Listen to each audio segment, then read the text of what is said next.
Coucou YouTube, on se retrouve pour une nouvelle vidéo qui est un top. Ça va être un top, alors un peu particulier, mais c'est un top des livres de mon enfance. Et je dois avouer que j'ai un peu galéré à faire ce top parce que déjà, je peux pas, honnêtement, je peux pas me souvenir de tout ce que j'ai lu dans mon enfance, ce qui est un peu normal, hein. Et vous allez me dire, oui, mais ce qui t'a marqué, tu t'en souviens forcément. Bah oui et non. Enfin, ce que tu as aimé, pas ce qui t'a marqué. Oui, ce qui m'a marqué, je m'en souviens. Mais ce que je me souviens pas forcément de tout ce que j'ai aimé. Et encore moins de tout ce que j'ai lu. Donc ça va être un top plutôt. Bon, en même temps, un top, c'est forcément subjectif, hein, mais encore plus subjectif que d'habitude.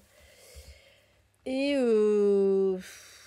ouais, ça n'a pas été évident de de réfléchir à la pertinence de tel ou tel livre ou de telle ou telle série, parce qu'il y a des séries aussi de livres dedans, hein. Donc voilà, prenez-le pas vraiment comme un top, parce que de toute façon, c'est principalement des livres pour les enfants qui sont pas forcément non plus encore d'actualité.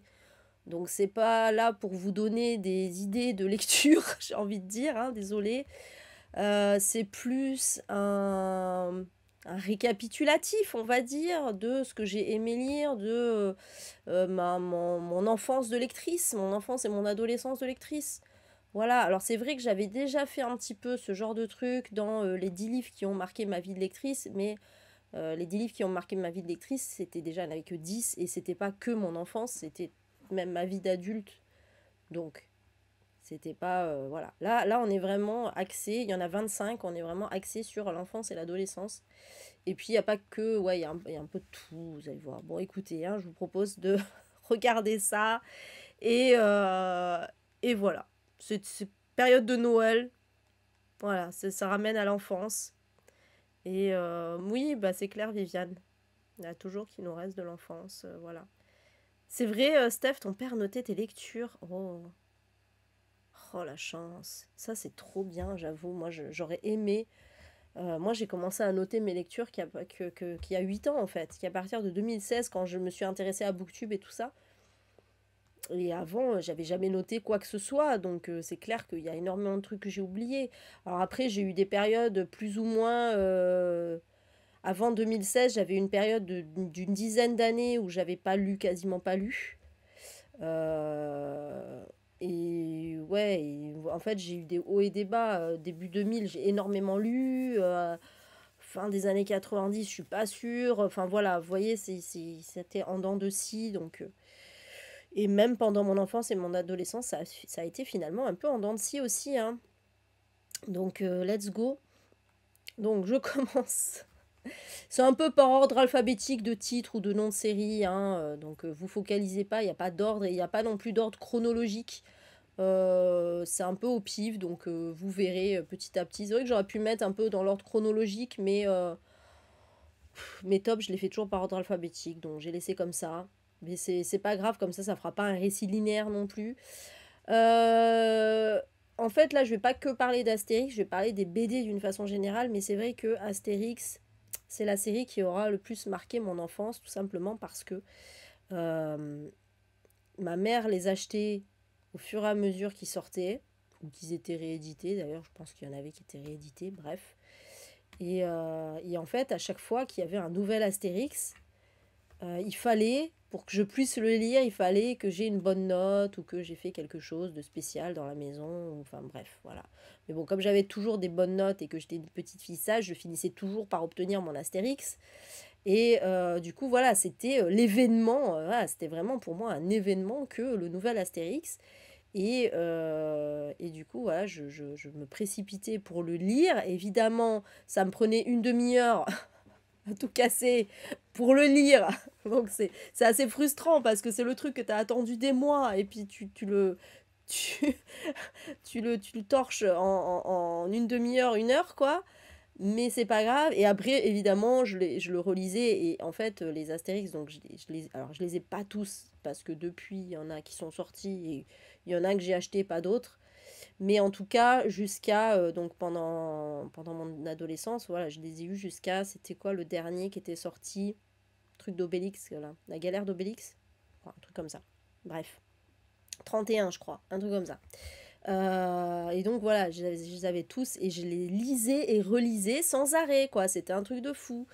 Je les ai lus je ne sais pas combien de fois, les Astérix. C'était pour moi, voilà, c'était une institution, quoi. Voilà, c'est ça, t'attends un an, 30 minutes, c'est fini. T'as pas les boules un peu, là, c'est vraiment... Mais ouais. Et donc, ouais, voilà, moi j'étais une grosse fan de BD, tellement que j'étais même inscrite au club BD quand j'étais au collège. C'était trop bien, le club BD. Voilà, on avait un espèce de petit CDI, une salle à part avec que des BD pour nous. C'était que pour le club BD. Et donc, on pouvait les lire, les emprunter. Et c'était trop bien. Et je me rappelle que j'avais lu d'ailleurs dans ce club BD toute la série des Scramustache. Alors, je sais pas si ça vous parle, les Scramustache. Je crois que c'était un truc Dupuis, ça, avec le chat dans l'espace, là. Voilà, j'avais lu toute cette série, j'avais lu pas mal de Boule et Bill aussi, alors j'en avais aussi chez moi des Boule et Bill. Bref, je sais plus, mais vraiment, voilà, j'avais dû lire du Marsupilami aussi. Je pense aussi des Natacha, des Yoko Tsuno. Et après, voilà, après mes BD préférés, alors j'avais tous les Astérix, j'avais tous les Tintins aussi, bon, évidemment les classiques, quoi. Et j'adorais aussi Boule et Bill, j'adorais les Schtroumpfs, grosse fan des Schtroumpfs. J'étais déjà communiste à l'époque. Je rigole. Non, grosse fan des... par contre, c'est pas très féministe, les Schtroumpfs, mais bon. Grosse fan des Schtroumpfs et... ouais, Boule et Bill, Lucky Luke, Gaston Lagaffe, j'en avais beaucoup aussi des Gaston Lagaffe. J'adorais Gaston Lagaffe. Ah, Gaston Lagaffe, pour le coup, ouais, c'est très anti-travail et tout, hein, c'est très anticapitaliste, hein, Gaston Lagaffe. Voilà. Ah oui, au club BD, il y avait les Mafalda que je lisais. J'en avais pas chez moi, mais j'étais en parlant d'anticapitalisme et tout ça. J'adorais les Mafalda. Pour le coup, Mafalda, très féministe et tout, très de gauche, Mafalda. Mais ouais, Mafalda, j'étais vraiment une grande fan. Et ouais. Ouais, Yoko Tsuno, c'était stop. Le Scrum Mustache. J'étais très fan du Scrum Mustache. Il y avait les tuniques bleues aussi. Les tuniques bleues, j'aimais beaucoup. Euh, J'en oublie certainement. Alors oui, Johan et Pierre-Louis, ouais, j'en ai lu certains, mais c'est vrai que c'est moins ma génération, du coup c'est plus vieux. Ouais, bah ouais, Viviane. Ouais. Mais après, ouais, mes préférés, je pense que c'était Astérix et les Schtroumpfs. Parce que vraiment, mais pourtant, mais les Schtroumpfs, je les avais pas tous, hein. Je les avais pas tous, les Schtroumpfs, mais j'en avais pas mal quand même, hein. J'en avais pas mal. Ah bah Tom Tom et Nana, je vais en parler justement plus tard. Bah oui, les Tintins, c'était... Je me rappelle que j'avais tous les Tintins, mais j'en avais un. Allez savoir pourquoi. D'où il sortait celui-là.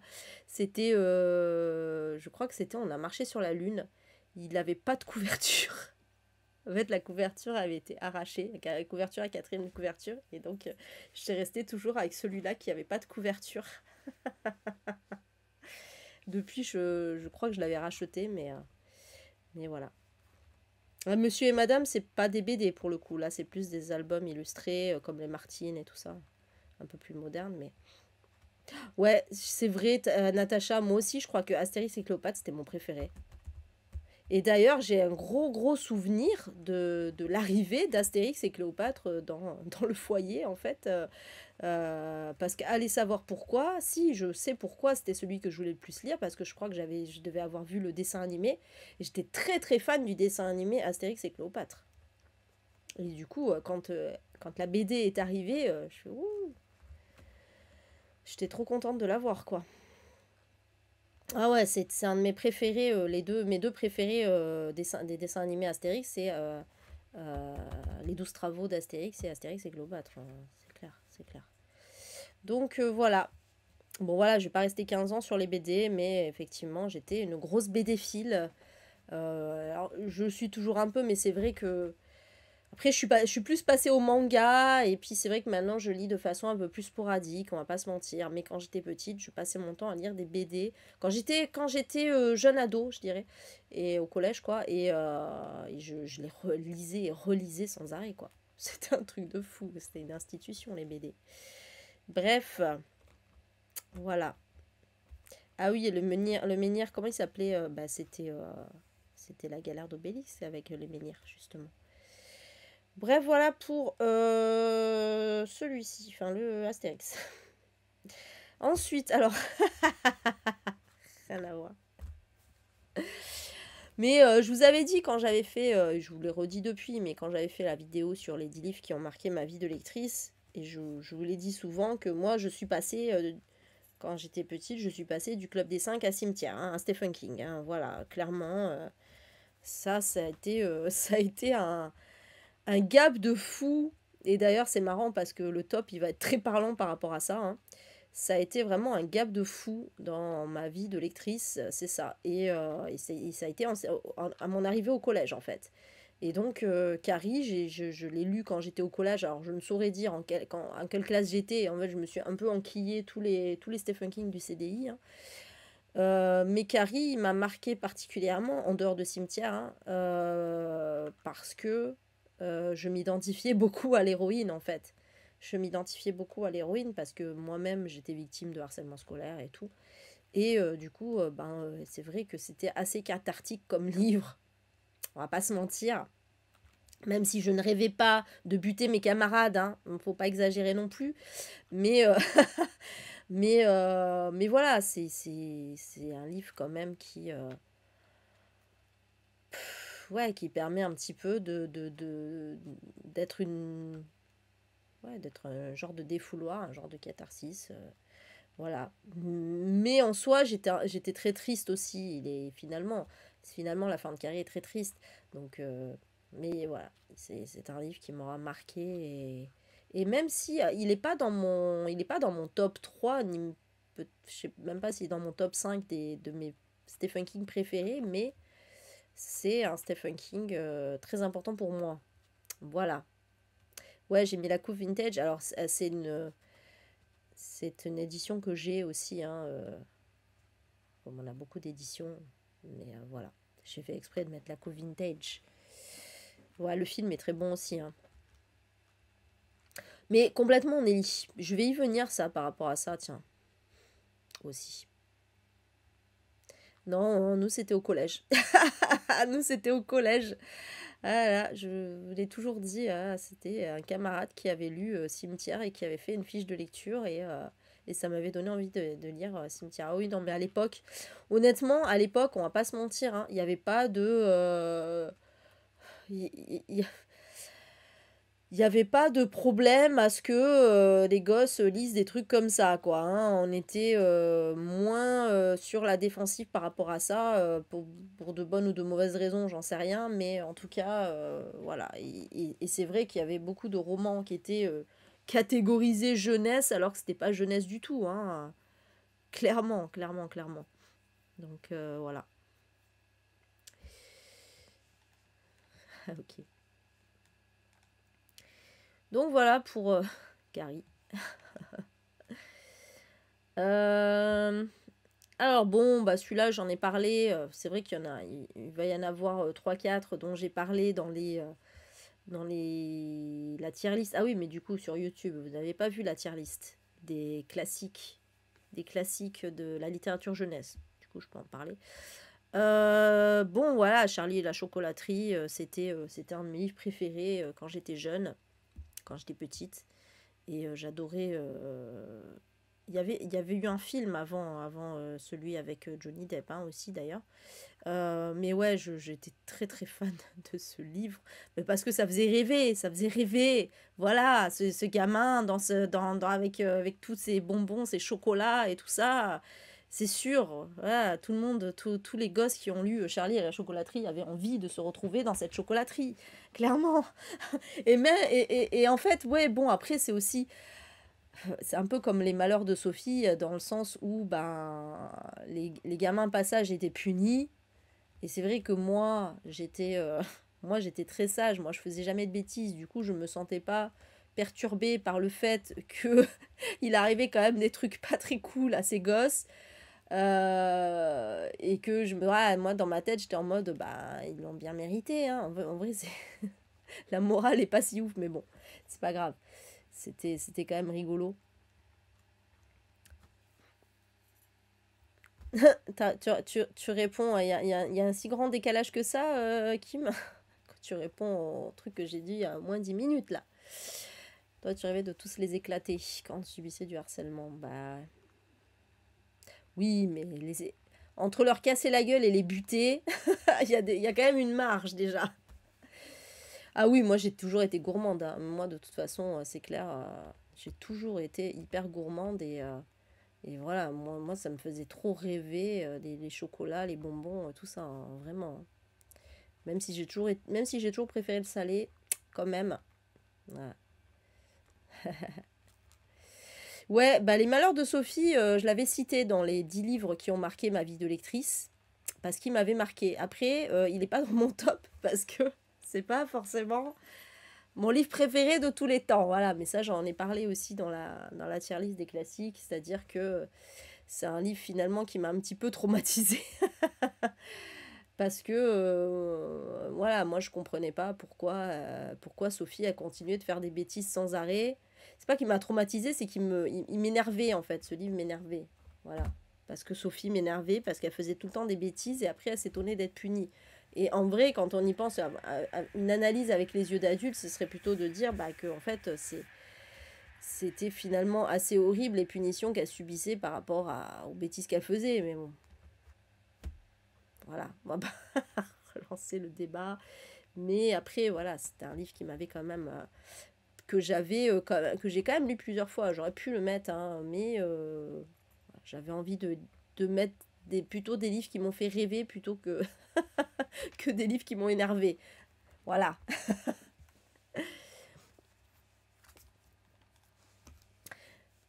Ouais, mais moi j'étais une petite fille sage, Viviane, mais t'avais raison d'être fascinée. En vrai, c'était plus ça qu'il aurait fallu faire, effectivement, c'est d'être fascinée par cette gamine qui, finalement, comment, ah mince, ça m'énerve de pas trouver des mots simples là, qui défie l'autorité, voilà. C'est cette gamine qui défie l'autorité tout le temps, quoi. Et aujourd'hui, avec mes yeux d'adulte, ben oui, pour le coup, je pourrais être admirative de cette gamine qui défie tout le temps l'autorité. Mais à l'époque, comme j'étais une petite fille sage qui faisait jamais de bêtises, je comprenais pas. Bref. Mais oui, les gamins, là, dans Charlie à la chocolaterie, c'est super dur en vrai. En vrai, c'est chaud. En vrai, c'est chaud. Vraiment. Et toi, bah oui, quand t'es gosse, t'es là, ah, ils l'ont bien mérité. En vrai, autant. Alors oui, ils sont pas super sympathiques, mais ils sont pas non plus horribles, les gosses, quoi. Ça va. Il y a que celui. Il y en a qu'un qui est horrible. C'est il y en a un qui est assez méchant, mais après bon, l'autre c'est juste qu'elle est pourri gâtée. Bon, en soi c'est pas vraiment de sa faute, hein, c'est la faute des parents. Et puis celle qui bouffe du chewing gum tout le temps, bon, elle fait rien de mal à part manger du chewing gum, ça va. Putain, et les punitions sont quand même assez hardcore par rapport aux bêtises qui sont, enfin aux bêtises ou même pas d'ailleurs vraiment, par rapport à la personnalité des enfants, quoi. C'est chaud. Donc bon, mais bon, après voilà, c'était quand même un livre qui faisait rêver. Et puis, ben oui, le petit garçon, il était pauvre et tout, voilà. Donc c'est quand même un peu des messages, j'allais dire gentils, pas tant que ça, mais voilà, de bonne morale, on va dire, si on veut. Voilà en tout cas pour celui-ci. Ensuite, évidemment, la série du Club des 5. Voilà, clairement, alors moi en plus à l'ancienne, là, un Bibliothèque Rose. En fait, c'était des livres qui avaient appartenu à ma mère et à ma tante et que j'avais retrouvés chez ma grand-mère. Et du coup, ben, je les avais enquillés et j'étais très très fan du Club des 5. Ah, ça a fait démarrer mon amour pour les enquêtes policières, hein. Vraiment, en vrai, on va pas se mentir, c'est un peu ça. Moi, j'adorais le côté enquête. Et parfois, il y en avait certains qui me faisaient un petit peu flipper aussi. Donc voilà, ça, je lisais ça, j'avais quoi, 6 7 ans? Ouais, je pense, je pense. Donc ouais. De Roald Dahl, Nelly? Ou de Enid Blyton, qui est une femme d'ailleurs, Enid Blyton. Mais je pense que tu parlais de Roald Dahl.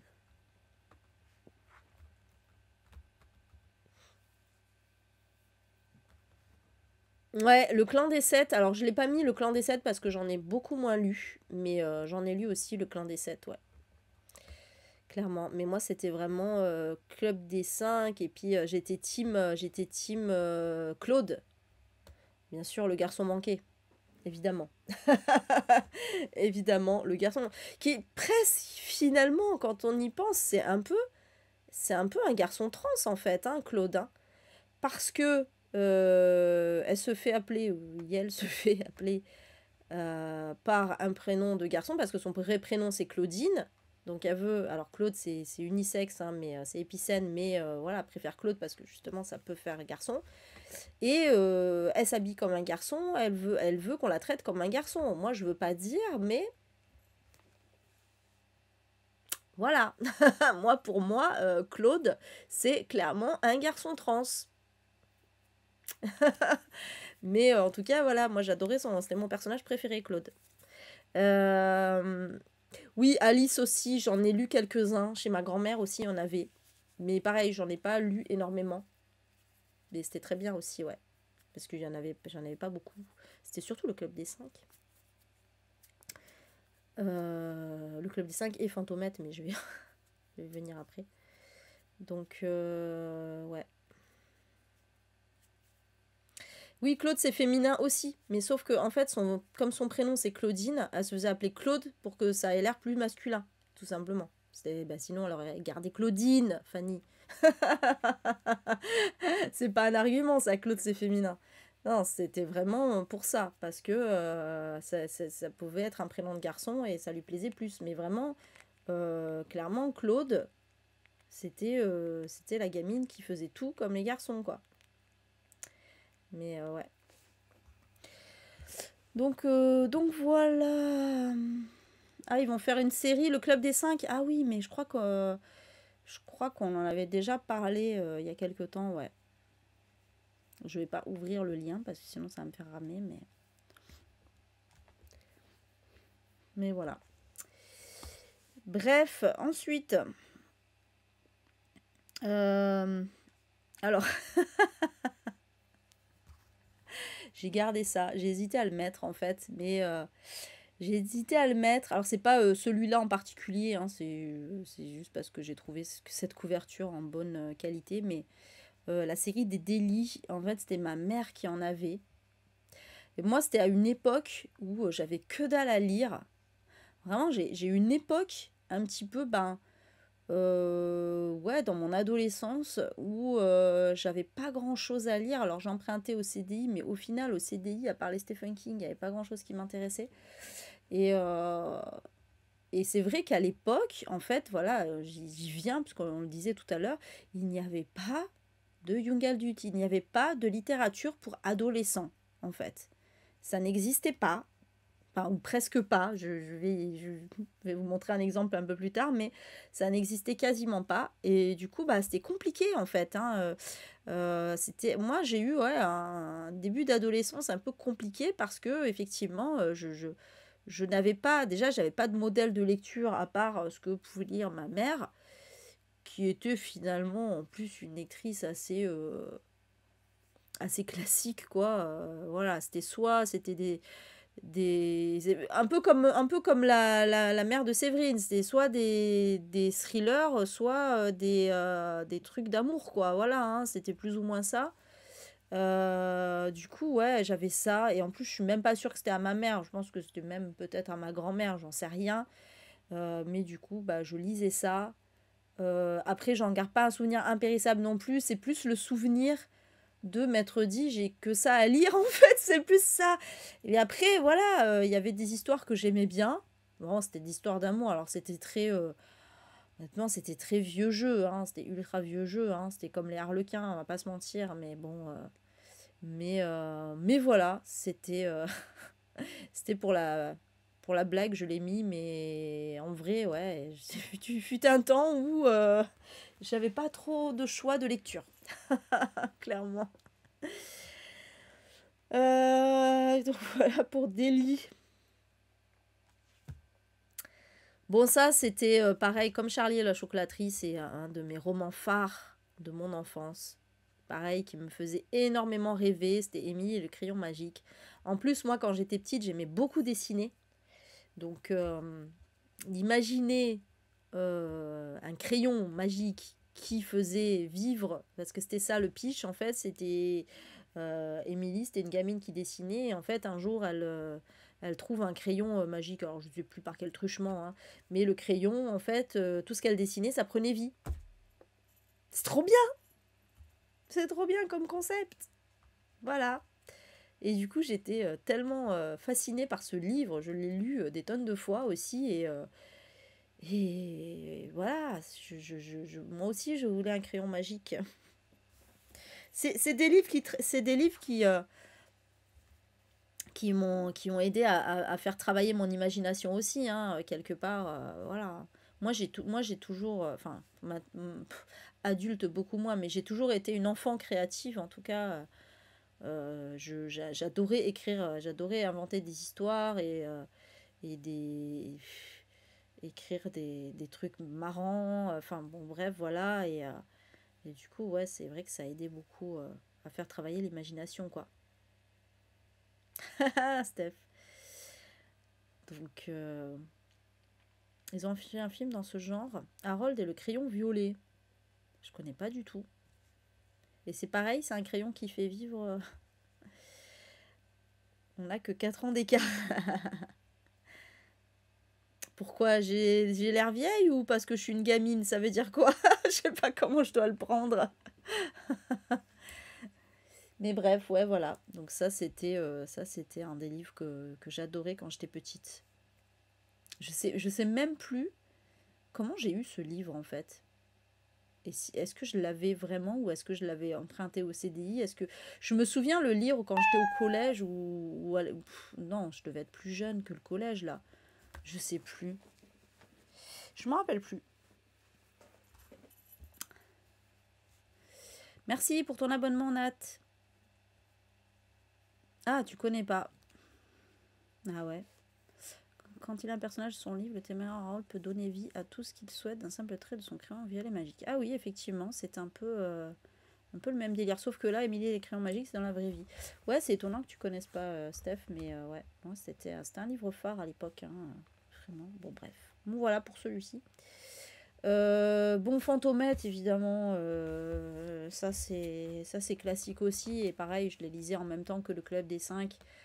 Moi, je trouvais ça hyper drôle, Fantomette. Voilà, ça me faisait mourir de rire. Alors, en vrai, c'est ultra cliché. Hein. Clair que Fantomette, c'est pas très féministe pour le coup, on va pas se mentir, mais c'était extrêmement drôle. Bon, voilà, hein, et puis pareil, ouais, il y avait le côté aventure aussi. Voilà. Moi, ça me faisait rêver ça aussi. Moi, j'avais trop envie d'être. Je me rêvais aussi en super-héroïne qui sort la nuit. Mais je vous dis pas des conneries, vraiment, je rêvais, quand j'étais petite, d'être Fantomette et de sortir et de courir sur les toits, quoi. Comme elle fait là, d'ailleurs, sur cette couverture. Je ne m'ai pas fait exprès, mais c'était vraiment ça, quoi.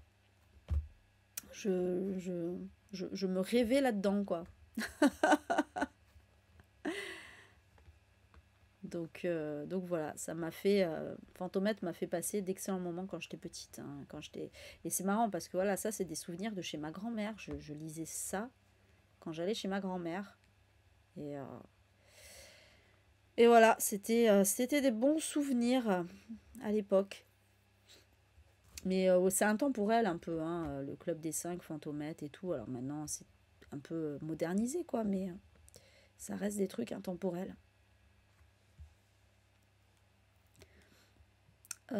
Ensuite,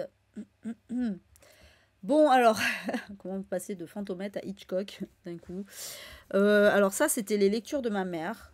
pour le coup, elle avait toute une collection des histoires d'Hitchcock. Et donc bah là, c'était à ma période, là j'étais ado, c'était à une période où j'avais découvert Stephen King et j'avais découvert les thrillers et du coup, je commençais à lire voilà, les livres de ma mère qui étaient un peu plus intéressants pour moi que les délits. En tout cas, voilà, moi j'avoue que j'avais plus une passion pour les histoires d'horreur ou de voilà ou des histoires policières que pour les histoires d'amour, vraiment.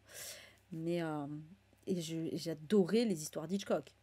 J'adorais les histoires d'Hitchcock. C'était extrêmement glaçant. Il y avait toujours des fins très, euh, ouais, très glaçant, très ironie du sort, très, voilà, qui finissent mal. Et enfin, bon, mais c'était trop bien. Oui, après les films, ça c'est encore autre chose. Les films, c'est autre chose parce que les films, c'est des adaptations de livres d'autres auteurs. Là, c'est vraiment les histoires. C'est Hitchcock en tant qu'écrivain qui, voilà, qui écrivait des nouvelles, en fait, des histoires un peu thriller, horreur, on va dire, hein. Voilà. Coucou Karine, pas de souci, t'inquiète. Donc ouais, je les ai pas tous lus après, elle en avait tellement, mais remarque, Kim, lui, il adorait ça aussi, donc il en a acheté beaucoup, on en avait trouvé beaucoup à Emmaüs et tout ça. Donc voilà, si l'envie me reprend de vouloir lire du Hitchcock, surtout que je sais plus lesquels j'ai lu ou j'ai pas lu. Alors là, par contre, non, il y a pas d'ordre chronologique, Karine. C'est par ordre alphabétique. C'est vrai que j'aurais pu faire un ordre chronologique, hein, mais j'y ai même pas pensé. En fait, ça aurait été plus logique, effectivement. Mais bon, après, est-ce que c'est grave? C'est pas... On fait des allers-retours dans ma vie. Mm. Donc voilà, pour Hitchcock. Alors évidemment, alors ça c'était quand j'étais à l'école primaire, hein. On avait, je me rappelle de la bibliothèque de l'école primaire. Ah là là, qu'est-ce que j'adorais pouvoir passer du temps à lire tous les j'aime lire. Alors il y avait les j'aime lire et il y avait les belles histoires. Je sais plus si je l'ai mis, Je pense que je l'ai mis aussi, ouais. Je crois que je l'ai mis aussi. Donc j'en parlerai après. Mais les j'aime lire, évidemment. Alors évidemment avec Tom Tom et Nana, puisqu'on en parlait tout à l'heure. Donc j'aime lire, le principe, c'est que c'était des petites histoires. C'était des petites histoires à chaque fois. Donc c'était des magazines avec plusieurs histoires. Et il y avait à la fin, il y avait une BD donc, qui était Tom Tom et Nana. Et d'ailleurs, l'autrice de ces BD Tom Tom et Nana est malheureusement décédée très récemment là. Et moi, voilà, moi, Tom Tom et Nana ont vraiment bercé mon enfance. J'aimais bien les histoires de J'aime lire, mais c'est vrai, moi, voilà, je dis, moi j'étais fan de BD quand j'étais petite, donc j'adorais, j'avais vraiment une préférence pour Tom Tom et Nana, clairement, clairement. Donc voilà, donc moi j'étais pas abonnée parce que j'avais pas le droit de m'abonner à aucun magazine, malheureusement, hein. Sinon j'aurais choisi le journal de Mickey. J'aurais pu mettre le journal de Mickey, tiens, j'y ai pas pensé. Bah tiens, parlons, on va faire un truc, on va faire un encart, comme j'ai fait un encart BD, on va faire un encart magazine. C'est vrai que j'étais une grosse fan aussi du journal de Mickey, que j'achetais tous les mercredis, et de Picsou Magazine, que j'achetais tous les mois. Celui-là était mensuel. Et j'adorais Picsou Magazine, il y avait des cadeaux à chaque fois dedans. J'étais très très fan des histoires de Karl Barks et de Don Rosin, hein, des histoires sur Picsou. Ça, j'adorais ça. Et le journal de Mickey, j'adorais. Ben, en plus, le journal de Mickey, ça me tenait vachement, finalement, au courant de l'actualité et tout, hein. C'est vrai, ouais, j'y ai même pas pensé quand j'ai fait le top, vous voyez. Je pensais à J'aime lire, parce que je pensais à Tom Tom et Nana et tout, mais j'ai pas pensé au journal de Mickey, alors que c'était vraiment un truc. Je me souviens d'ailleurs d'un jour, euh, on était allé en Italie. Bon, on allait souvent en vacances en Italie, hein, pour voir la famille de mon père. Et un jour, on était allé chez le cousin de mon père.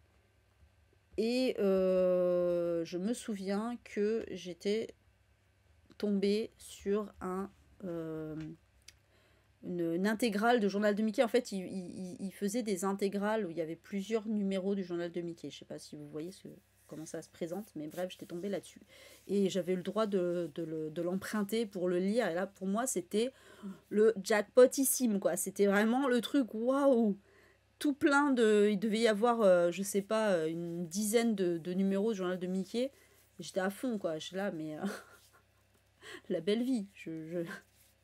Bon, après, tu le torches vite quand même, mais voilà. Donc, ouais, Journal de Mickey, j'aime lire, voilà, mais c'était... J'aime lire, c'était à... Pour le coup, j'aime lire, c'était plus jeune, c'était vraiment à l'école primaire. Je lisais ça, en fait, l'école recevait les numéros, était abonnée, donc je les lisais régulièrement. Et le Journal de Mickey, c'était... ouais, je devais avoir entre 10 et 13 ans, donc c'était au début du collège. Et là, je les achetais tous les mois et j'adorais ça, quoi. Donc voilà, je me souviens de beaucoup de moments où je lisais le Journal de Mickey. C'est vrai que maintenant, aujourd'hui encore, quand je vois le Journal de Mickey, c'est vrai que ça me renvoie vraiment à mon adolescence, fin enfance, début adolescence, on va dire, où voilà, j'ai d'excellents souvenirs. Voilà, non, oui, effectivement, Viviane, pour le coup, c'est plus... Même Pif, c'est déjà plus vraiment ma génération, en fait. Euh, Il y en avait encore, hein. J'en ai lu des Pif, mais c'est vrai que ça commençait déjà à être passé. Alors que j'aime lire, pour le coup, bah, c'est toujours d'actualité, ça existe encore, hein, je crois, j'aime lire, hein, il me semble. Là, j'ai mis une couverture des années 80 exprès, mais... Bon, voilà, en tout cas... Donc cette BD, oh là là, c'est vrai qu'elle m'a énormément marqué cette BD, Joe, au collège. Je l'ai lu des tas de fois aussi. Et d'ailleurs, elle est juste là sous mes yeux là. Voilà, mais ouais, parce que quand je l'ai trouvée à Emmaüs il y a quelques temps, j'ai dit ah, il faut que je la prenne. Ça m'a tellement marqué. Je l'ai pas relu, mais donc oui, moi voilà, ayant été ado dans les années 90. Forcément, de quoi on parlait énormément à cette époque, aux ados, c'était le sida. Parce que c'était arrivé depuis peu de temps et que on était dans les années 90, on était en plein boom du sida, vraiment c'était une catastrophe, hein. C'est là qu'il y a eu les SIDAction et tout ça, voilà, et on était énormément, enfin il y avait énormément de prévention sur le sida. Et d'ailleurs, voilà, je me souviens encore de cours au collège de comment mettre un préservatif et tout, et tant mieux, hein. Donc voilà, c'était vraiment, bah oui, parce que oui, tu peux pas empêcher des ados de faire l'amour, donc il vaut mieux leur dire de se protéger. Et donc parmi ces objets de prévention, on va dire, eh ben, il y avait Joe, de l'auteur Derib, qui en fait raconte l'histoire d'une jeune femme qui est assez lumineuse, à qui beaucoup de choses réussissent. Elle a une petite sœur qui, elle, par contre, est tombée dans la drogue et tout. Enfin, c'est assez dur, hein, comme BD, hein. Mais malheureusement, malheureusement, c'est pas la sœur, alors que pourtant, elle est plus prédestinée à ça. C'est Joe qui va attraper le sida. Parce que malheureusement, en fait, elle était avec c'était une relation, je sais plus en fait. Non, je crois pas que c'était une relation, une vraie relation. Je crois que il me semble que ça avait été une histoire sans lendemain, je ne sais plus. Bref, en tout cas, elle avait été avec un homme, mais c'est vrai qu'à ce moment-là, on parlait pas encore trop de se protéger, ou du moins on n'y faisait pas trop attention.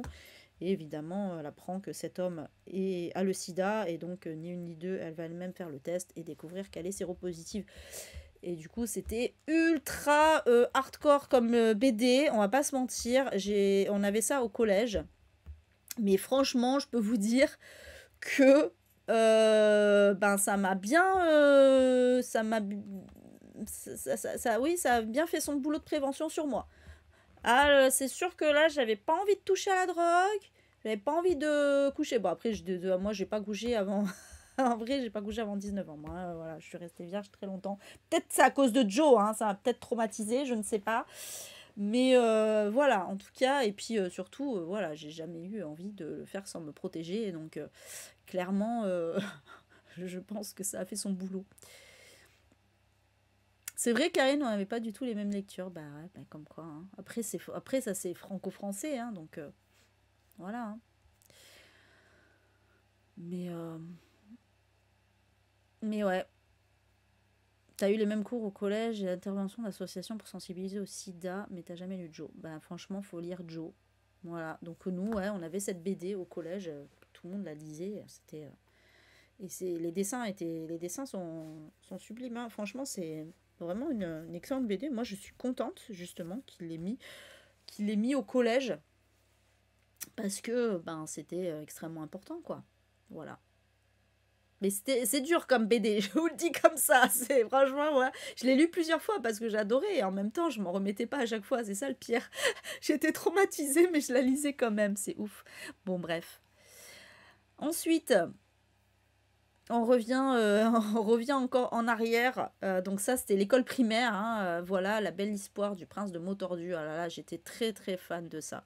J'étais très très fan de ça parce que moi, j'adore tout ce qui est jeu de mots, ce genre de choses. Et là, c'était, voilà, moi, les 2 minutes du peuple, le truc comme ça, voilà, j'adore ça. Et là, c'était aussi effectivement une histoire qui jouait beaucoup sur les mots. Alors ça jouait avec, on en avait parlé dans les classiques, hein, dans la tier list des classiques, je crois que c'était les homophones, pas les homonymes, hein, les homophones. Donc c'est des mots qui ressemblent, mais qui n'ont pas tout à fait la même prononciation, mais dont les prononciations se ressemblent. Et en fait, c'était une histoire qui était écrite avec à chaque fois des mots, des mots qui ressemblaient aux mots qui auraient dû être là. Voilà, je sais pas si je m'exprime bien, ben, comme le titre, voilà, lieu que ce soit La Belle Histoire du Prince de Motordu, c'est La Belle Histoire du Prince de Motordu. Et en fait, c'était que ça. Et moi, ça me faisait beaucoup rire. Et voilà, j'étais extrêmement fan de ça quand j'étais petite. Ah ouais, Karine, je l'ai pas vu de Gracie. Ah oui, ben je comprends, hein. Franchement, je comprends, Karine, hein.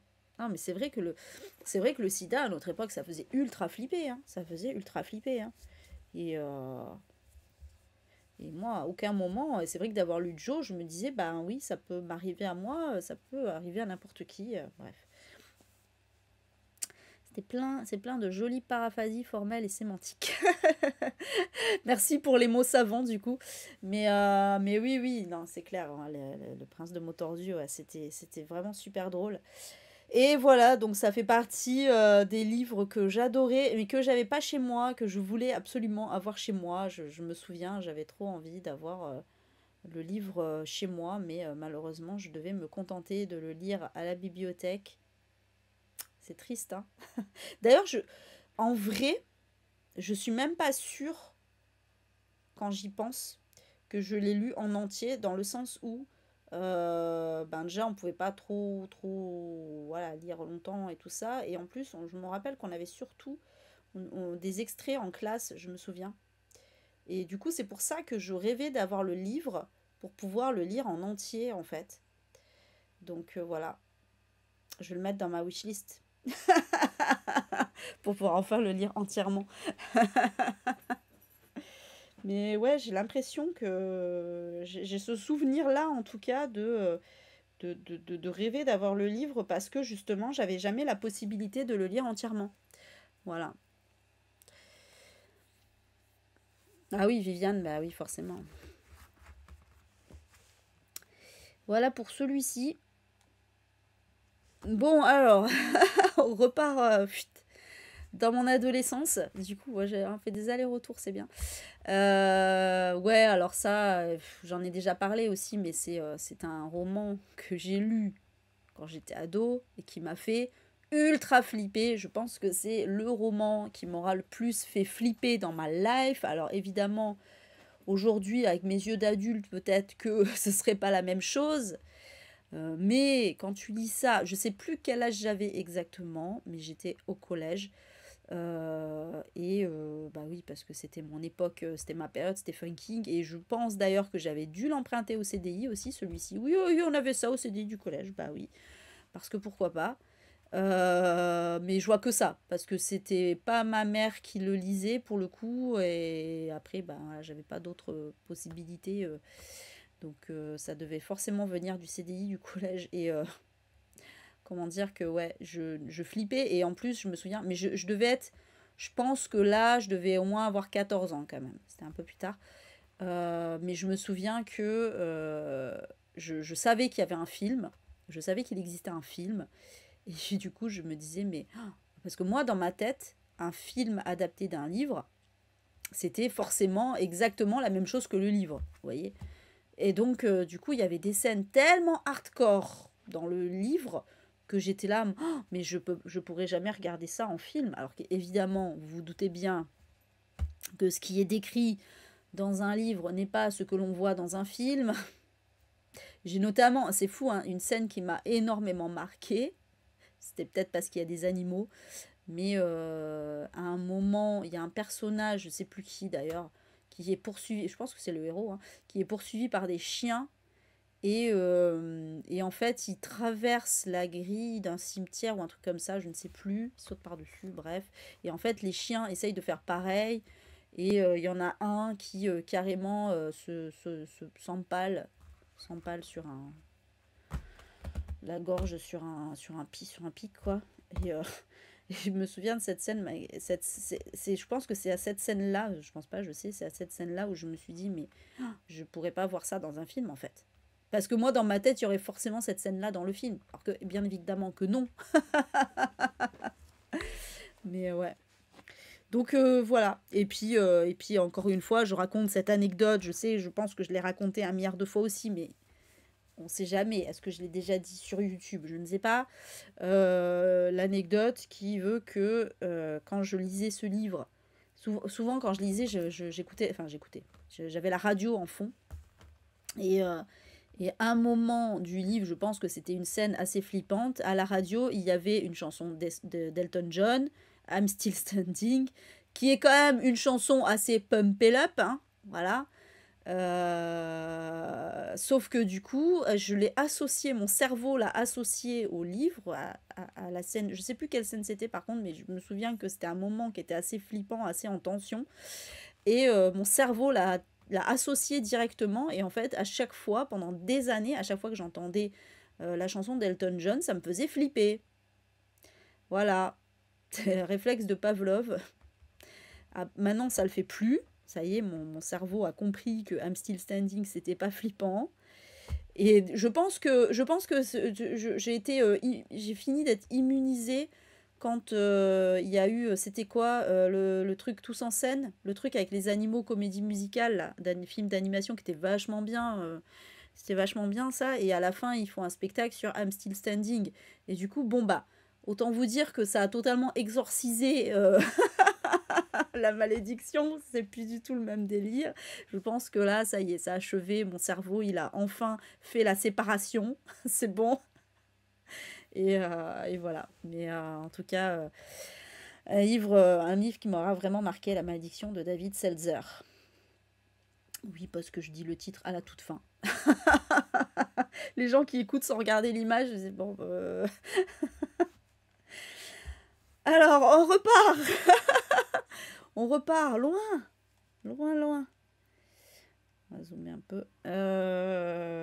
Très loin, parce que là, j'étais vraiment petite. La semaine folle de Carole de Missol. Mais en fait, pourquoi je me souviens encore de ce livre? Pareil, moi, ça va être à coup d'anecdote, hein. Euh, j'avais plusieurs livres de cette collection, mais il y en a deux surtout que j'aimais. C'est celui-ci et l'autre, j'ai malheureusement oublié le titre. Donc voilà. Mais c'était une histoire un peu façon Club des 5, l'autre. Bon, dans cette histoire, en fait, c'est une gamine qui, un jour, voilà, il lui arrive, ben voilà, toute la semaine, il va lui arriver des trucs chelous. Genre, voilà, comme là, le parapluie qui s'envole. À un moment, elle met des bottes Et elle fait des pas de géant et tout. Enfin voilà, il lui arrive que des trucs chelous comme ça. Et, et voilà, encore une fois, voilà, moi j'ai toujours adoré les histoires où il y avait, ou qui sont dans le réel, mais avec une part de fantastique. Voilà, comme Émilie le crayon magique, comme Charlie et la chocolaterie, comme La semaine folle de Caroline Domissol. J'ai toujours adoré ces histoires-là parce que c'est ancré dans le réel, donc c'est-à-dire que j'ai l'impression que ça peut m'arriver à moi et il y a des éléments fantastiques, donc ça me fait rêver en fait. Et voilà, du coup, j'adorais ce livre et en fait aussi pourquoi il m'a marqué celui-ci plutôt qu'un autre et quelque part un peu des livres de cette collection d'une façon générale, parce que en fait un jour, je rentrais et je pense que j'étais déjà ado, hein, je pense que j'étais déjà ado, parce que oui, parce que je rentrais de l'école toute seule, donc je devais être au collège. Et un jour, je me suis retrouvée à la porte, c'est-à-dire que mes parents étaient partis et ils avaient oublié de me laisser les clés. Et du coup, j'étais coincée. Et en fait, ils étaient partis, mais en plus super longtemps.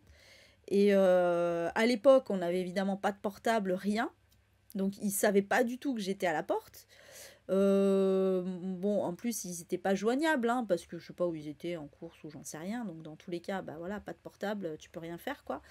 Donc, en fait, le seul endroit où je pouvais aller, c'était, j'aurais pu aller chez les voisins, mais moi, j'étais trop timide pour ça, hein, vraiment, non, j'aurais pas pensé à aller chez les voisins, vraiment.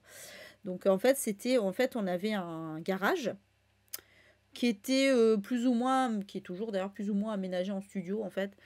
Et du coup, donc je m'étais réfugiée là. Alors, par chance, en plus, c'était un endroit où mon père, il mettait un peu les...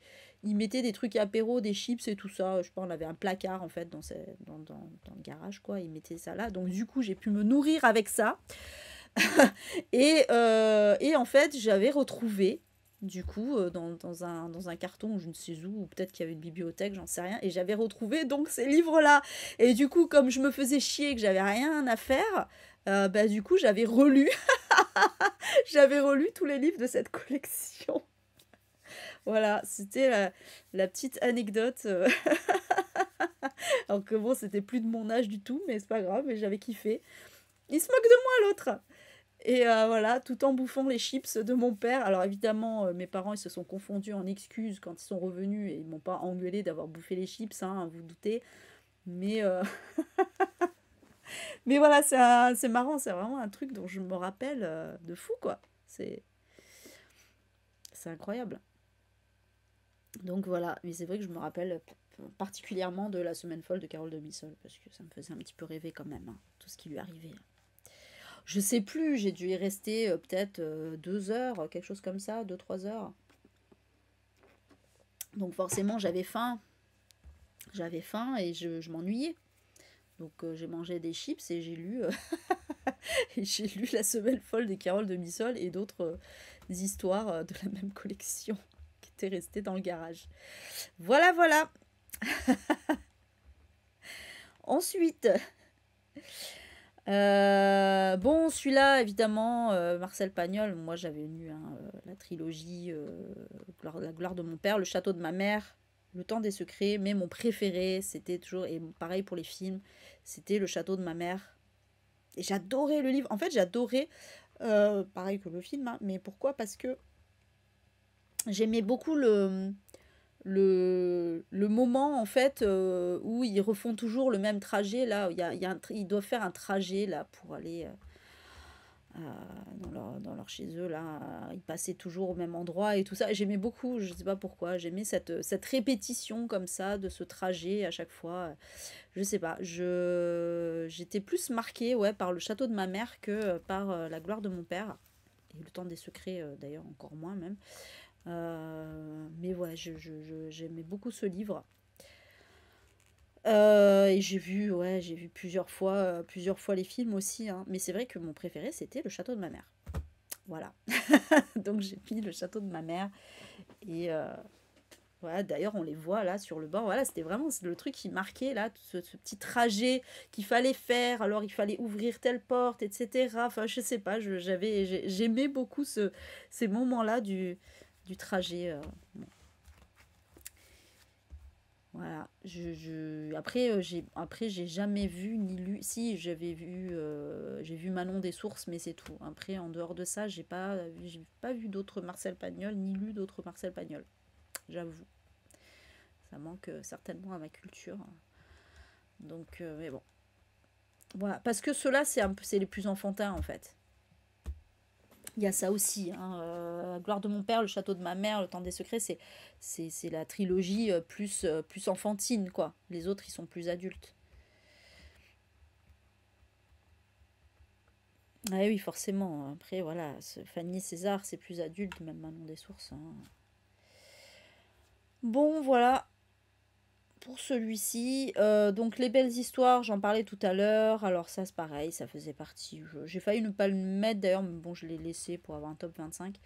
Mais comme j'aime lire, ça fait partie des choses que je lisais à la bibliothèque de l'école primaire. Voilà, des belles histoires. Moi, je l'ai déjà dit, mais j'ai commencé à lire à l'école maternelle. Mais je me souviens plus. Forcément, on n'a presque pas de souvenirs avant nos 5 ans. C'est compliqué. Du coup, j'ai pas de souvenirs. J'ai des souvenirs vagues de lire des histoires à mes camarades qui ne savaient pas lire. Mais j'ai pas le souvenir de ce que je lisais à l'école maternelle. Du coup, au final, je pense que voilà, les premiers livres que je me souviens avoir lus, c'est Les Belles Histoires et c'est aussi, mais ça, c'est encore différent parce que c'était aussi à l'oral, c'est voilà, les 33 tours, je vais y venir après, Le Petit Ménestrel. Mais en tout cas, oui, les premiers livres que je me souviens avoir vraiment lus, c'est ça, quoi. C'est Les Belles Histoires. C'était trop bien. C'était trop bien, Les Belles Histoires. C'était tout choupinou, quoi. Voilà. Et oui. Donc les derniers jours de Pompéi, alors ça, j'ai pas retrouvé la couverture que je voulais, c'est la collection Fernand Nathan, collection Fernand Nathan, avec les trucs comme ça sur le dos du livre. Euh, j'avais plusieurs livres de cette collection de chez Fernand Nathan qu'on m'avait offert. J'étais trop contente d'ailleurs, hein, et je pense que j'ai dû tous les lire, mais celui qui m'a le plus marqué, parce que du coup je me souviens plus trop des autres titres que j'avais, en fait c'est ça le pire, c'est que donc finalement il y en a qu'un qui m'aura vraiment marqué, c'est Les Derniers Jours de Pompéi. Alors je sais pas si c'était une version abrégée ou quoi, encore que c'est pas marqué dessus, hein, donc je ne sais pas. Euh, mais après voilà, c'est vrai que Les Derniers Jours de Pompéi, c'est pas non plus. Je pense que ça reste assez jeunesse quand même.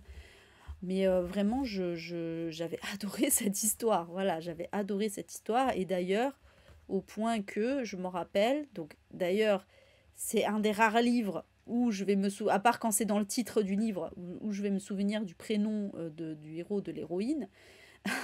Parce que je me souviens que je me disais, si un jour j'ai une fille, je l'appellerai Nydia. Parce que c'était l'héroïne de Dernier jour de Pompéi, que je trouvais ce prénom absolument trop beau. Voilà. Et j'avais adoré ce livre. Ben parce que c'était fascinant évidemment cette histoire de coulée de boue brûlante qui recouvre toute une ville, quoi. Voilà, moi ça me fascinait quand j'étais petite. Et voilà. En fait, voilà.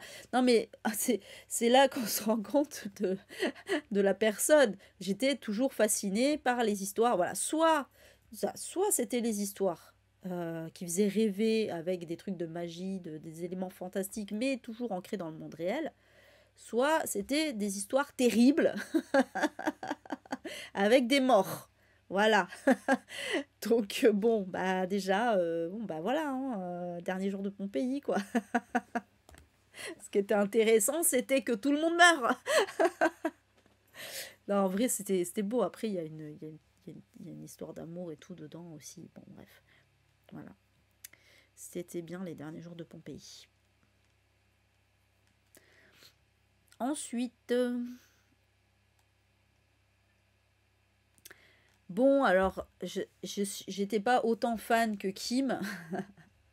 J'en ai mis un parce que j'ai mis au pif parce que je me souviens plus du tout des titres que j'ai fait. C'est plus fait que lu, hein, pour le coup, mais c'est lu aussi. Donc j'en ai mis un peu au pif, de livres dont vous êtes le héros. Mais j'en ai fait quelques-uns.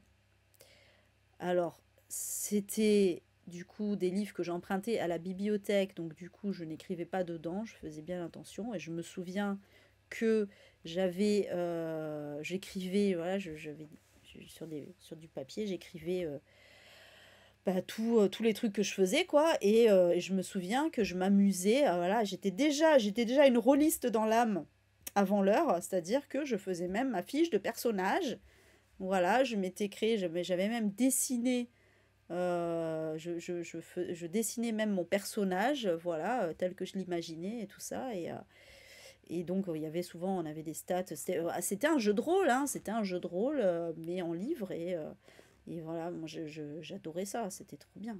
Là aussi, forcément, ça fait rêver parce que t'es toi-même le héros de l'histoire. Et voilà, ça fait aussi appel à l'imagination. Et c'était trop bien.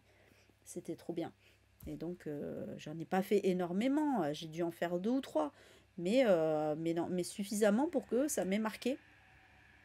Et que, voilà, j'adore ça. J'adore ça. Bah, c'est trop bien, hein, les livres dont vous êtes le héros. Mais oui, c'est parce que je les empruntais. Et c'était long à faire, hein, c'était long à faire. Mais je les empruntais à la bibliothèque. C'était bien. Voilà, voilà. En tout cas. L'Odyssée, ouais, alors c'est celui-ci en fait, un des rares, je crois qu'il y en a que deux dans cette liste, des livres que j'ai été obligée de lire à l'école en fait, qu'on a été obligé de lire pour l'école. Il y en a que deux. J'étais pas du tout fan des livres qu'on nous forçait à lire à l'école, soyons clairs. Je ne suis pas devenue lectrice grâce à ça. Bah, de toute façon, j'étais lectrice déjà à la maternelle, donc clairement pas. Mais en tout cas, c'est pas ça qui m'aura.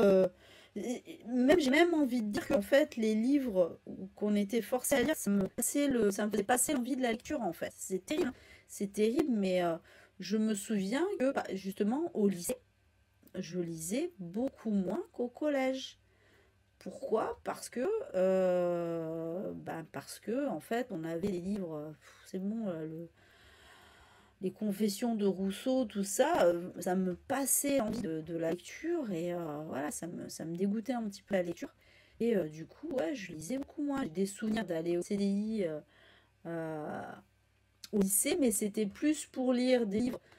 Je me souviens, je lisais soit des BD, soit des livres un peu humoristiques et tout ça, que pour lire des romans. Parce que, voilà, ça me, c'est horrible quand même que les cours de français te dégoûtent de la lecture, quoi, vraiment. Mais celui-là, en l'occurrence, alors ça c'était au collège, c'était en sixième, je me souviens. Et clairement, ça a marqué les débuts. Alors, il y a eu déjà un peu les derniers jours de Pompéi, on va pas se mentir, hein. Mais les derniers jours de Pompéi, ça restait quand même très gentil. Alors que là, alors oui, j'ai lu la version abrégée, hein, bien sûr.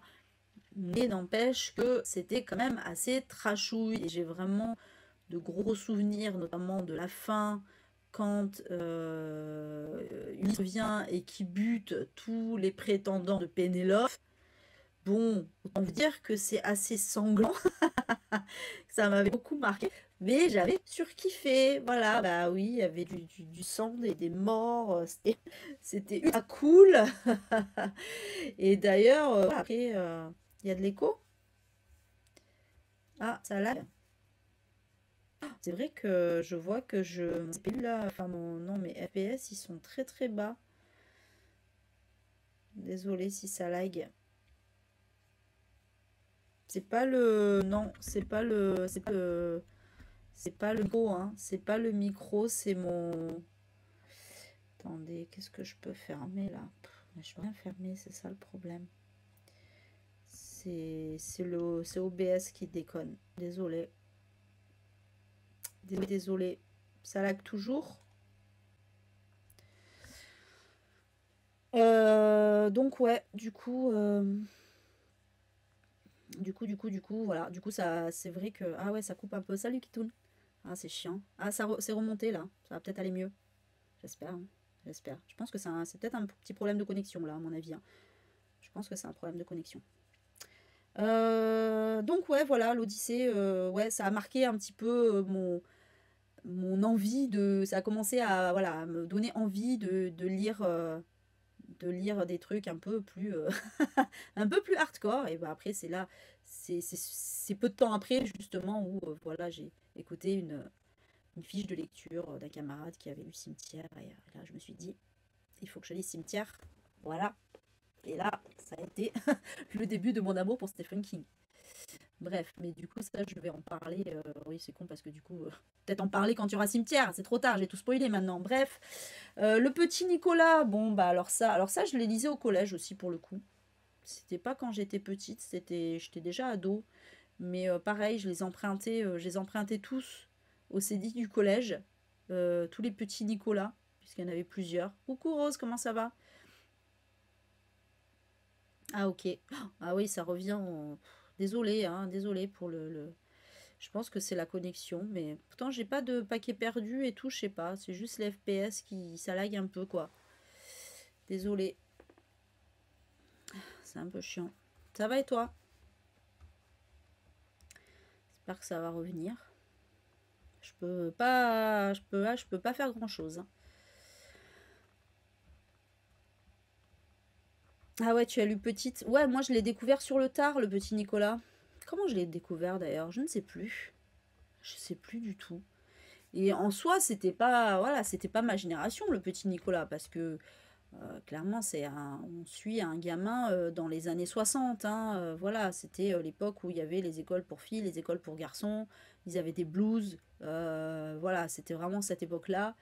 Mais c'est pas grave parce que même si c'était des garçons et tout ça, on pouvait quand même plus ou moins s'identifier. Bon, alors là, c'est marrant parce que j'avais été choquée, moi, par les malheurs de Sophie, par Sophie qui faisait des bêtises. Là, bizarrement, j'étais moins choquée. Je sais pas, peut-être j'étais matrixée parce que c'était des garçons, donc c'était moins problématique que quand c'est des filles, hein, je ne sais pas. Mais en tout cas, ça me faisait beaucoup rire. Mais je pense que au-delà du fait qu'ils fassent des bêtises et tout, c'était vraiment l'humour, la façon dont c'était raconté. C'était quand même assez... c'était extrêmement drôle. Voilà, vraiment, le coup... Goscinny, c'est vrai que c'est un excellent scénariste, hein, donc voilà, ça me faisait beaucoup beaucoup rire et je les empruntais tous et je les ai, pareil, je les enquillais tous aussi. Oui, pareil, Karine, mais pareil, de fou, j'étais trop choquée par les prénoms. C'était quoi, Eudes? Comment il s'appelait son copain là déjà? Alceste, ouais, Alceste. Parce que Nicolas, ça passe, c'était un prénom de ma génération, bah, de la tienne aussi, hein, Karine, du coup. Mais c'était un prénom de notre génération, Nicolas. Alors, j'avais 40 000 Nicolas dans ma classe et tout, donc ça me choquait pas. Mais par contre, tous les prénoms de ses copains, Alceste, Clotaire, Eudes, bon, clairement, c'est clair, je suis là, mais c'est quoi ces prénoms là? Qui s'appelle comme ça? Agnan, ouais, c'est vrai, il y avait Agnan. Agnan, c'était le premier de la classe. C'était le premier de la classe. Mais qui s'appelle comme ça? Coucou Silou. Oui, c'est vrai, c'est vrai. Mais j'en parlais tout à l'heure du malheur de Sophie, parce que j'étais choquée par les bêtises de Sophie, en fait. Je me disais, mais pourquoi elle fait ça, quoi? Pourquoi? Pourquoi tu fais ça? Ouais, c'est vrai qu'il y avait des trucs assez hardcore. Non, j'ai pas mis Raon, je lisais pas Raon. Les lunettes. Alceste qui mangeait, ouais, c'est vrai. Oui, Alceste, c'est celui qui mangeait, ouais. Tu connais un Anan? Oui, mais pas un Agnan. Enfin, c'est vrai qu'il y avait des... Eh non, désolé, Fanny. Alors là, demande à Kim pour Raon, mais pas moi. Moi, j'étais un peu matrixée, hein, en vrai. Non, bah oui, personne m'achètera, moi, qu'est-ce que tu veux que je te dise? Bon, bref. Allez, bah tiens, on en parlait tout à l'heure. Bah, c'était toi, Steph, d'ailleurs, qui disait, qui parlait de Pierre Bellemare, non? C'était pas Steph qui disait, je disais les Pierre Bellemare. Bon, alors ça, c'était les lectures de ma mère, clairement. Donc, bah, il y avait les Hitchcock d'un côté et il y avait les Pierre Bellemare de l'autre. Et pareil, j'étais fascinée par ces histoires. Et du coup, elle en avait plein des livres de Pierre Bellemare et je les ai tous enquillés. Autant les Hitchcock, je les ai pas tous lus. Autant les Pierre Bellemare, je les ai tous enquillés. Vraiment, j'étais une grosse fan de toutes ces... Parce que c'était des histoires vraies à chaque fois, voilà. C'était des histoires vraies, donc c'était très très fascinant. C'était très très fascinant. Fascinant et pas fascinant. Désolée pour le nez pris. Et oui, voilà, ben, vraiment, j'étais une grosse fan de ces histoires. En plus, il avait toujours une façon de raconter qui était ultra prenante, ultra fascinante. Vraiment, voilà, c'était incroyable ces histoires. Il y avait des histoires parfois un peu paranormales aussi, hein, il y en avait. Bon, voilà, moi j'aime bien. Je crois que l'histoire qui m'avait le plus marqué, c'était celle où il y a une île avec des crabes qui bouffent les gens. Je crois que c'est l'histoire la plus hardcore que j'ai lue de Pierre Bernard.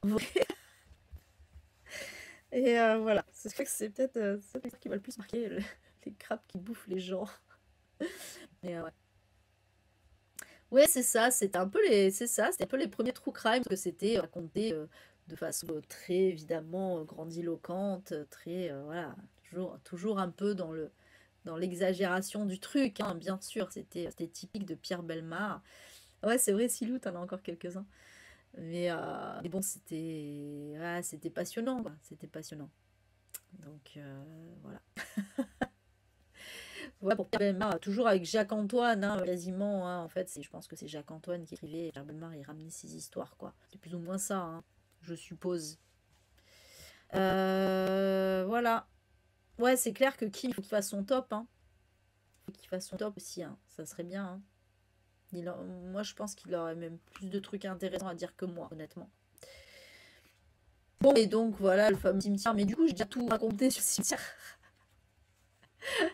La meuf a tout spoilé, on est arrivé au truc. Bon, là, le cimetière, et donc, ça a été mon premier livre d'adulte. Voilà, ça a été mon premier livre d'adulte.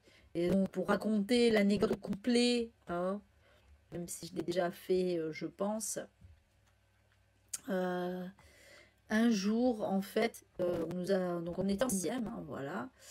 Et la prof de français nous a demandé de choisir un livre pour faire une fiche de lecture. Et moi, en fait, à ce moment-là, je n'avais aucun repère de lecture. C'est-à-dire que moi, je ne connaissais... Ah bah ouais, Marc, on voit pas qui, moi. Ça, c'est cool. Pour faire ça, une fois, ouais. Moi, je ne connaissais que les livres que j'avais chez moi, c'est-à-dire la bibliothèque rose, la bibliothèque verte, les Fermatans, quoi. Les trucs pour les gosses, finalement.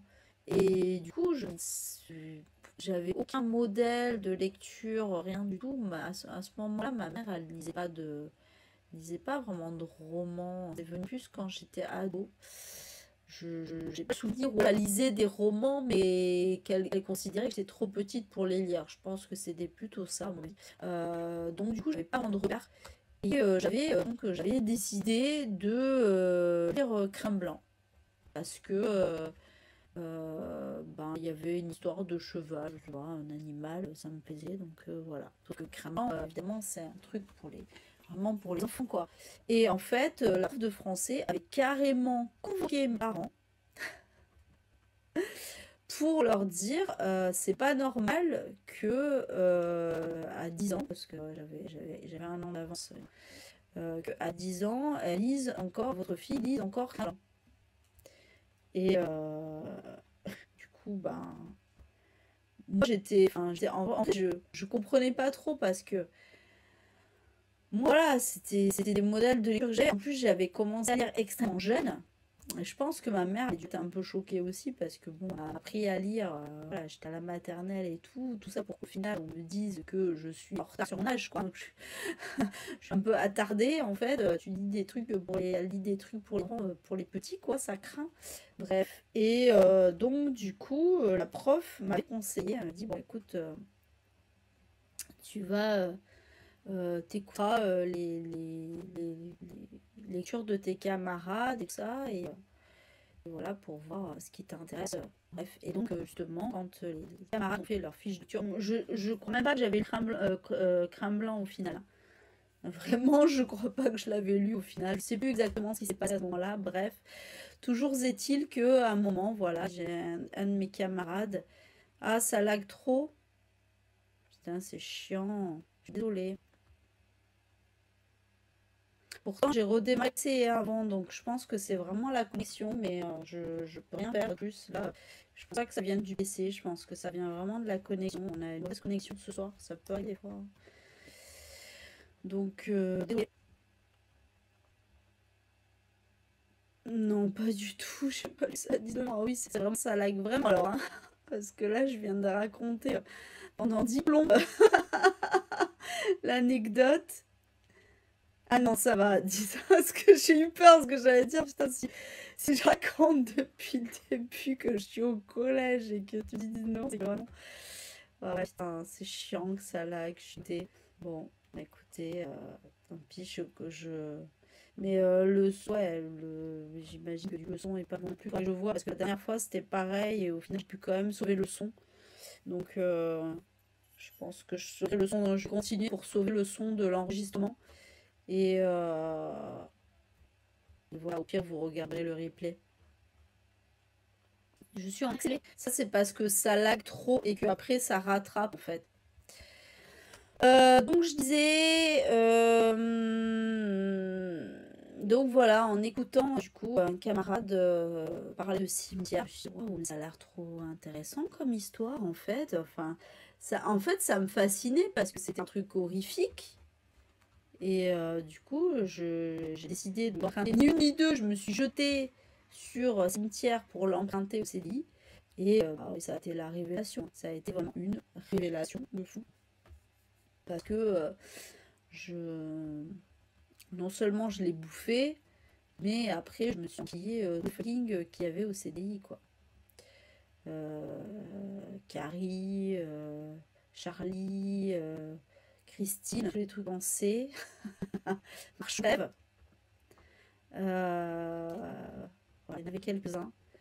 Et... Ah oui, ça fait des blancs et le son se rattrape. Ouais, ok. Et voilà, donc c'était... ça a été vraiment voilà, mon premier livre d'adulte. Et après, bah, je n'ai plus lu que des livres d'adultes. J'ai arrêté le club des 5 suite à ça. Sauf la fois où je me suis retrouvée enfermée dehors et que j'ai dû relire la semaine de Carole de Lissol. Mais sinon, voilà. J'ai arrêté, j'ai arrêté les livres pour enfants. Donc, Petit Compagnon, alors c'est le premier tome, donc c'est vrai, ça s'appelait Les Compagnons de la Crosse dans le premier tome, mais en fait c'est les 6 compagnons.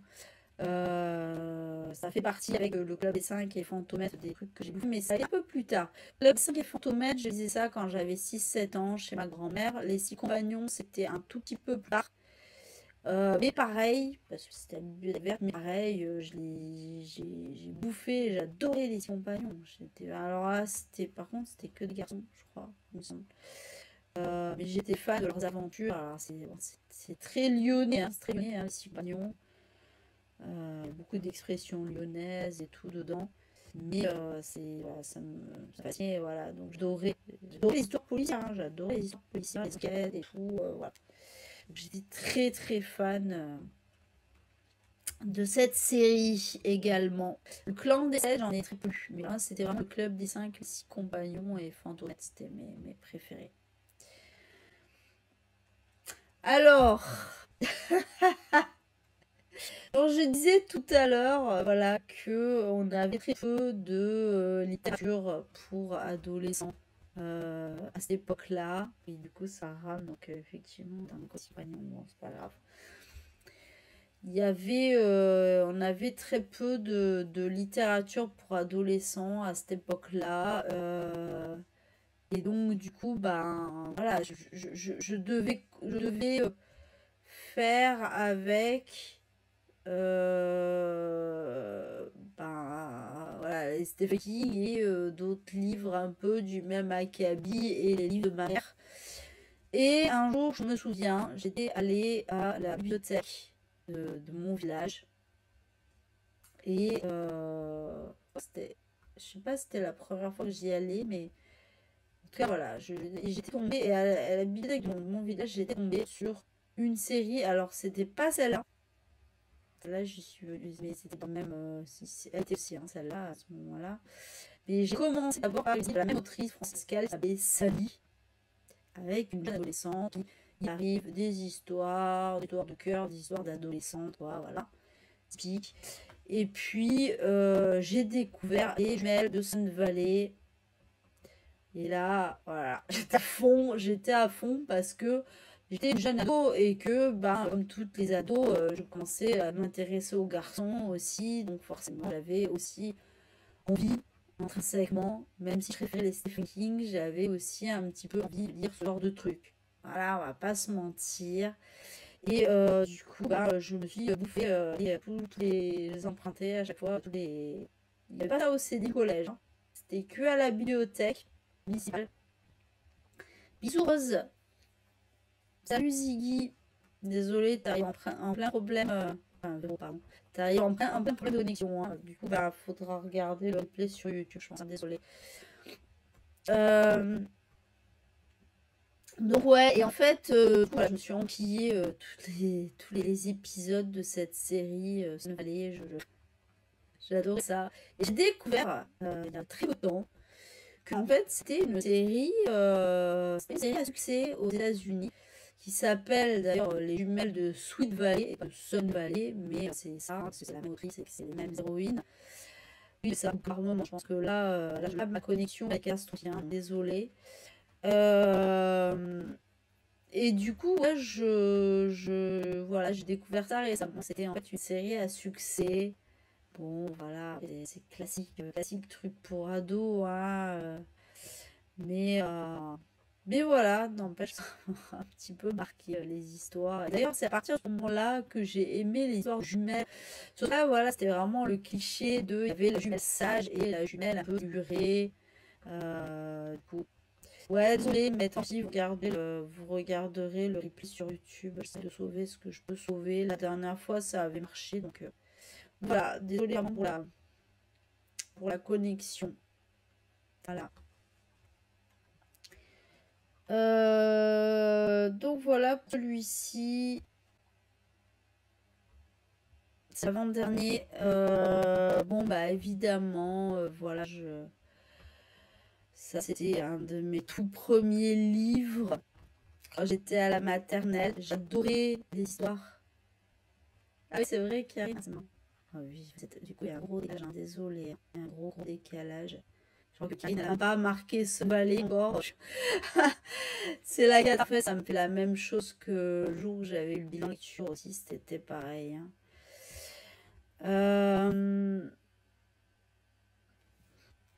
Donc, ouais, c'était un des tout premiers livres. Voilà, j'adorais l'histoire de Petit Ménestrel. Vous savez, c'est quand il y avait la cloche qui disait qu'il faut tourner la page. Et je me rappelle particulièrement.